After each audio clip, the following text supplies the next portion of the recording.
Hiduplah seorang pemuda bernama Koji di tengah hiruk-pikuk kota yang tak pernah tidur. Seperti banyak pemuda lainnya yang tumbuh dalam era digital, Koji terperangkap dalam pusaran gangguan. Salah satu kebiasaan yang menguasai dirinya adalah masturbasi yang berlebihan, sebuah belenggu yang meresahkan batin dan memudarkan ketenangan jiwanya. Dalam lubuk hati, Koji memahami bahwa kebiasaan ini jauh dari apa yang ia cita-citakan. Dia mendambakan arah hidup yang lebih bermakna, ketenangan yang dalam, dan kejernihan yang tak tergoyahkan. Suatu hari, saat langkahnya tak tentu arah, Koji mendapati dirinya tiba di sebuah taman zen yang tersembunyi, memancarkan keheningan yang mendalam. Dia masuk, dipandu oleh rasa ingin tahu. Di sudut taman, di bawah naungan pohon sakura yang mekar, duduklah seorang bijak bernama Master Hoshi. Sosok tua itu memancarkan kedamaian, dan tanpa ragu, Koji merasa tertarik untuk mendekat dan mencari bimbingannya. Dengan rasa hormat yang mendalam, Koji berkata, "Saya dilanda kebiasaan yang menyedot energi dan pikiran saya. Saya kesulitan menghentikan kebiasaan masturbasi saya. Mohon bantu saya." Dengan senyum hangat yang menenangkan, Master Hoshi mengisyaratkan Koji untuk duduk di sampingnya. "Anakku," kata sang master lembut, "kunci untuk mengatasi segala kebiasaan buruk terletak dalam dirimu sendiri." Master Hoshi mulai menuturkan sebuah cerita zen dan Koji mendengarkan dengan penuh perhatian. Di sebuah desa yang jauh hidup seorang pemuda bernama Takeo. Dia sering memancing sambil mengisap pipa. Dia percaya bahwa pipa itu membantunya berkonsentrasi, meningkatkan keterampilannya. Namun, setiap kali asap mengepul, pandangannya teralihkan dari riak lembut air, tanda-tanda samar dari ikan yang bergerak di bawah permukaan. Sampai suatu hari, seorang nelayan tua yang bijaksana datang ke desa. Setelah mengamati Takeo, dia bertanya, "Apakah kamu benar-benar ingin menjadi pemancing hebat?" "Ya, Pak," jawab Takeo dengan penuh semangat. Tanpa banyak bicara, nelayan tua itu mengambil pipa dari tangan Takeo dan melemparkannya ke sungai. Takeo terkejut. "Bagaimana dengan konsentrasiku?" dia bertanya dengan cemas. Nelayan tua tersenyum lembut. "Fokus yang sesungguhnya datang dari dalam, bukan dari bantuan eksternal." Dari hari itu, Takeo berhenti menggunakan pipanya saat memancing. Pada awalnya, dia merasa kehilangan sesuatu. Namun dengan berjalannya waktu, dia mulai merasakan halusnya arus sungai, meresapi gerak-gerik ikan dengan lebih tajam. Dia menjadi pemancing yang jauh lebih baik daripada sebelumnya, melebihi batas yang ia kira mungkin. Master Hoshi terdiam sejenak, memberi ruang bagi Koji untuk merenungkan kisah itu. "Seperti Takeo dan pipanya," lanjut Master Hoshi, "kebiasaan masturbasi yang berlebihan juga menghalangi potensi terbesarmu, anakku. Dengan melepaskan kebiasaan itu, kau akan menemukan kejernihan dan tujuan yang sejati." Koji merasa tersentuh, sedikit harapan tumbuh dalam dirinya. Di bawah bimbingan Master Hoshi, Koji mulai menyadari bahwa meninggalkan kebiasaan itu bukanlah soal rasa bersalah atau tekanan, melainkan pilihan untuk hidup yang lebih sejati. Koji memulai perjalanan pengembangan diri, disiplin, dan pengalihan energi ke hal-hal yang lebih bermakna. Dia menemukan hobi baru, lebih banyak berinteraksi dengan alam, dan mengasah praktik mindfulness. Minggu berganti bulan dan lambat laun, Koji merasakan perubahan yang luar biasa dalam dirinya. Kegelisahan yang dulu merundung mulai sirna, digantikan oleh kedamaian yang mendalam. Suatu malam, di bawah pohon sakura yang sama, Koji berterima kasih kepada Master Hoshi dengan hati yang penuh rasa syukur. "Master Hoshi, aku selamanya berhutang budi kepada Anda. Bimbingan Anda telah membebaskan saya dari kebiasaan yang membelenggu jiwa saya. Saya merasa lebih fokus, lebih damai, dan lebih sejati." Mata Master Hoshi berkilau, senyum tipis terlukis di wajahnya. "Kau telah menemukan keberanian untuk menghadapi tantanganmu, Koji, dan tekad untuk memperbaiki hidupmu. Ingatlah, penguasaan diri adalah perjalanan panjang, dan setiap langkah kecil menuju perbaikan diri adalah langkah ke arah yang benar." Sejak saat itu, Koji terus melangkah di jalan penemuan diri, membawa ajaran Master Hoshi sebagai panduan. Dengan setiap hari yang berlalu, ia merasakan ketenangan yang semakin dalam dan tujuan hidup yang semakin jelas. Kisah Koji mengajarkan kita bahwa mengatasi kebiasaan buruk memerlukan kesadaran diri dan hasrat yang mendalam untuk tumbuh.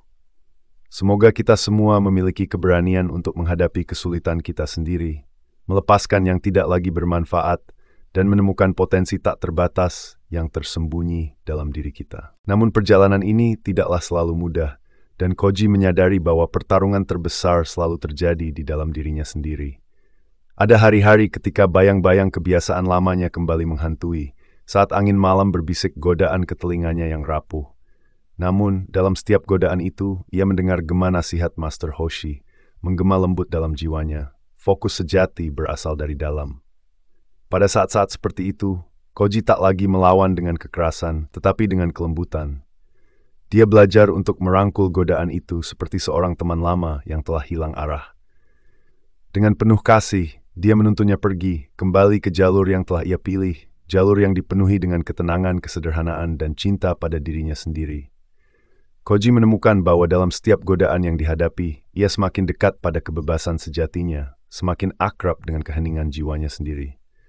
Suatu hari, ketika embun pagi masih menyelimuti taman zen dan aroma bunga sakura memenuhi udara, Koji duduk sendirian di bawah pohon yang sama. Angin berbisik lembut, seolah membawa pesan dari alam semesta. Di sana, dalam keheningan yang dalam, Koji akhirnya menyadari bahwa kebebasan bukanlah tujuan akhir, melainkan perjalanan yang terus-menerus. Kebiasaan yang pernah menguasai hidupnya hanyalah bayangan kecil dibandingkan dengan luasnya kekuatan yang ia miliki di dalam. Di setiap hembusan napasnya, ia menemukan kembali kedamaian. Setiap langkah yang ia ambil, membawa dirinya lebih dekat pada inti terdalam jiwanya, tempat di mana ketenangan dan kekuatan menyatu menjadi satu. Tidak ada lagi kebingungan, tidak ada lagi keraguan, hanya keyakinan bahwa dirinya adalah pencipta nasibnya sendiri. Koji kini hidup dalam harmoni dengan dirinya, tanpa keinginan untuk kembali pada masa lalu yang penuh keraguan. Ia menemukan bahwa kebebasan sejati bukanlah menghindari godaan, tetapi memahami bahwa godaan adalah bagian dari kehidupan, dan ia punya kuasa penuh untuk memilih jalannya sendiri. Dengan senyum penuh kedamaian, Koji memandang ke langit yang biru. Di sana, di bawah langit yang luas, dia tahu bahwa perjalanannya belum selesai, tetapi ia kini berjalan dengan langkah yang ringan, membawa cahaya dan kebijaksanaan yang ia pelajari dari Master Hoshi. Dan setiap kali godaan datang mengetuk, ia akan menyambutnya dengan senyum, mengetahui bahwa ia kini jauh lebih kuat dari apapun yang pernah membatasinya. Kisah Koji menjadi pelajaran bagi kita semua, bahwa kebebasan sejati datang bukan dari melarikan diri, tetapi dari menghadapi diri sendiri dengan penuh cinta dan kesadaran. Setiap hari adalah kesempatan baru untuk menyelami diri kita lebih dalam, menemukan kekuatan yang tersembunyi, dan menyadari bahwa kita adalah arsitek dari hidup kita sendiri. Hari demi hari berlalu, dan perjalanan Koji semakin mendalam. Ia belajar bahwa kehidupan seperti sungai yang mengalir, tidak selalu tenang. Ada arus deras yang mengguncang, bebatuan tajam yang menyakitkan, dan pusaran yang bisa menarik jiwa ke dalam kegelapan. Namun di balik semua itu, ada kedamaian yang tenang jika kita mampu melampaui permukaan yang bergejolak. Suatu sore yang penuh warna, saat matahari perlahan tenggelam di balik cakrawala, Koji kembali ke taman zen itu. Pohon sakura di sana telah menjatuhkan bunganya, meninggalkan ranting-ranting yang kosong, namun tetap indah dalam keheningannya. Di sanalah, di tempat yang begitu akrab, Koji merasakan sesuatu yang baru dalam dirinya, sebuah keheningan yang tidak pernah ia temukan sebelumnya. Seolah-olah seluruh alam semesta berbisik dalam keheningan itu. Inilah kamu dalam bentuk paling murni. Ia duduk di bawah pohon itu, membiarkan pikirannya melayang, namun tetap terpusat pada napasnya, pada detak jantungnya yang teratur. Setiap hembusan napas membawa kedamaian, dan setiap detak jantung menyanyikan lagu kebebasan yang telah lama ia cari. Dalam momen itulah, Koji menyadari sebuah kebenaran yang tak terbantahkan, bahwa kebebasan tidak hanya datang dari mengatasi kebiasaan, tetapi dari memahami bahwa kita tidak pernah benar-benar terikat sejak awal. Dia mengingat kata-kata Master Hoshi yang pernah berkata, ketenangan adalah cerminan dari pikiranmu sendiri. Jika jiwamu tenang, dunia di sekitarmu pun akan ikut tenang.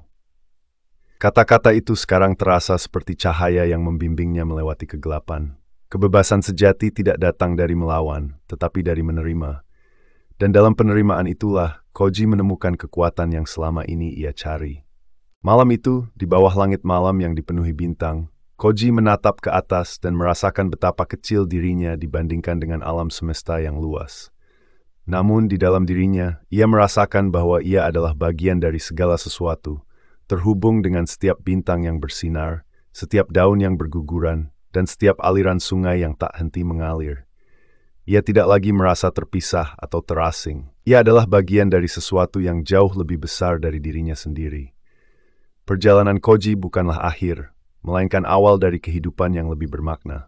Ia telah menemukan bahwa kehidupan adalah tentang menemukan harmoni antara kekuatan dan kelembutan, antara keinginan dan penerimaan. Dan dengan setiap hari yang berlalu, Koji berjalan dengan penuh kesadaran, membawa cahaya yang ia temukan di dalam dirinya sendiri. Dalam kesunyian malam itu, Koji berjanji pada dirinya sendiri bahwa ia akan terus berjalan di jalan ini, jalan penguasaan diri yang cinta, jalan penerimaan. Ia tahu bahwa masa depan masih penuh dengan tantangan, tetapi ia tidak lagi takut. Sebab ia tahu, tidak peduli seberapa gelap malamnya, selalu ada bintang yang bersinar terang, selalu ada cahaya dalam keheningan.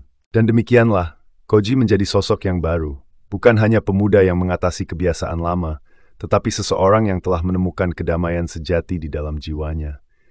Setiap langkahnya adalah tarian harmoni dengan alam semesta, dan setiap nafasnya adalah nyanyian kebebasan. Ia telah menemukan kebebasan bukan di luar dirinya, tetapi di dalam keheningan jiwanya sendiri. Dan kita, seperti Koji, juga bisa menemukan kebebasan itu, jika kita berani melihat ke dalam, menerima diri kita apa adanya, dan melangkah dengan keyakinan bahwa dalam setiap tak jantung kita ada kekuatan tak terbatas yang menunggu untuk ditemukan.